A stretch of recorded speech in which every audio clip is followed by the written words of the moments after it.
पूर्ण एकतर्फी ही निवडणूक आहे. भारतीय जनता पार्टी महायुतीचे उमेदवार राजेंद्र राऊत साहेब हे मोठ्या फरकाने ह्या निवडणुकीत विजय होतील.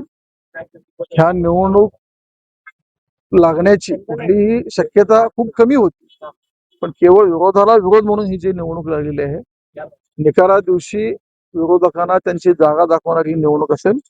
मोठ्या फरकाने ही निवडणूक आम्ही जिंकू. एका व्यक्तीच्या इगो दुखण्यामुळे निवडणूक लावली.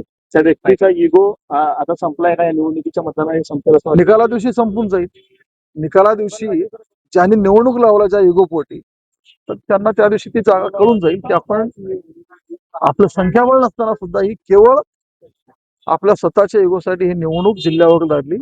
त्यांना ह्या निवडणुकीच्या निकालाच्या दिवशी स्पष्ट शक्ती समोर येईल का? कारण हर हर महादेवचं स्टेटस जे आहे ते विरोधकांकडून ठेवण्यात येत आहे. दरीसल मोहिते पाटलांनी ते स्टेटस ठेवले आणि त्यांनी यापूर्वी सुद्धा दावा केलेला आहे की अदृश्य शक्ती आमच्या मागे आहे. कुठलीही अदृश्य शक्ती त्यांच्या पाठीमागा नाहीये. त्यांची अदृश्य व्हायची हळूहळू वेळ यायला लागली म्हणून त्यांना सुचत आहे. आणि हर हर महादेव जय श्रीराम हा घेऊन नारा आम्ही निघालेलो आहोत.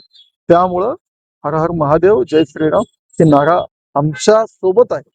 त्यामुळं निश्चिंत आम्ही आहोत, कुठलीही काळजी नाहीये. आणि अशा कुठल्याही त्यांना अपेक्षित आहे ते ह्या निवडणुकीत होणार. त्याला काल त्याने पत्रकार परिषद घेऊन घ्या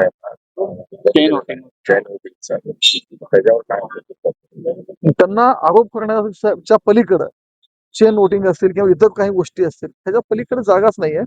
थोडक्यात निवडणुकीच्या निकालाच्या वेळी जे बोलायला पाहिजे ते निकालाच्या अगोदर ते बोलायला लागले. त्यामुळे तुम्ही निकालाची स्पष्टता त्यांच्या आपल्या स्टेटमेंट वरून आपल्याला काय नेमका निकाल काय असेल? निकाल कसा एकतर्फी निकाल असणार आहे.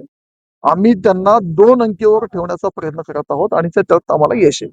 शिवसेना शिंदे गटाच्या बाबतीत अनेक वेळा प्रश्न उपस्थित केले जात होते की शिवसेना आपल्या सोबत राहणार नाही किंवा दगाबाजी होईल, असं काही वाटतं चित्र शिवसेना शिंदे गट सोबत? शिवसेना शिंदे गट असेल आणि अजितदादा एनसीपी गट असेल हे दोन्ही पक्ष आमच्या सोबत आहेत. त्यामुळे कुठलाही दगाफटका होणार नाही याची आम्हाला खात्री आहे.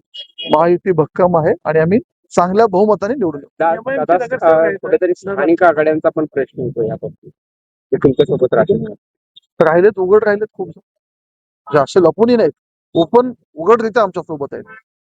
दादा काल त्याने पत्रकार परिषद असं सांगितलंय की ते जे मतदार आहेत ते कुणाला मतदार करणार हे बाहेर येणार नाही. उगाच भाजपचे वरिष्ठ नेते जे आहेत त्या नगरसेवकांवर दबाव तंत्राचा वापर करत आहेत. मी काय म्हणलं, निकाल झाल्यावर ज्या गोष्टी त्यांना बोलायच्या आहेत ते कदाचित त्यांना लक्षात आले नाही, ते निकालाच्या अगोदरच बोलायला लागलेत.